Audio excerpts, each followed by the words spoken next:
একটা নায়ক, উনি ডিগবাজি দেয়, ওনাকে বলবেন।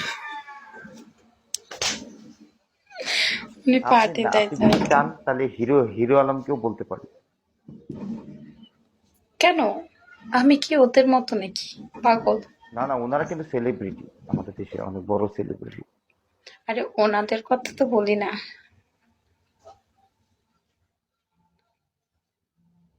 সারাটা তো অনেক আচ্ছা, সুন্দর একটা কিউট। সারা কি? একটা প্রশ্ন, সেটা কি, আন্টিকে যখন ওপেন করেছেন তখন এই ক্যাম্পে সারা শরীরে ছড়াই গেছিল, তাই তো? না, তখন এটা বলে নাই। তখন ডাক্তার বলছে আমার ব্রেস্টের টিউমার হয়েছিল।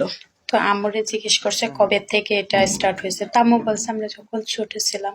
আমি যখন বিশেষ করে ছোট ছিলাম তখন থেকে, মানে তখন থেকে এটা উৎপন্ন হয়েছে। তা আমি মনে হয় মোক্ষম বিষয় আমার মায়ের এই অসুখের জন্য।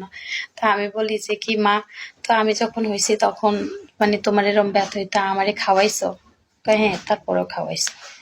মানে এরকম করতো। মানে আমি যখন খাইতাম তখন আমার আম্মুর টান অনুভব হইতো, ব্যথা অনুভব হইতো। এক দিন জ্বরের সাথে এরকম ফিল হতো। বাবাটা ইয়ে ছিল না। বাবাটা মায়ের এতটা টেক কেয়ার করতো না। নিজেকে নিজে ব্যস্ত ছিল। তো এরপর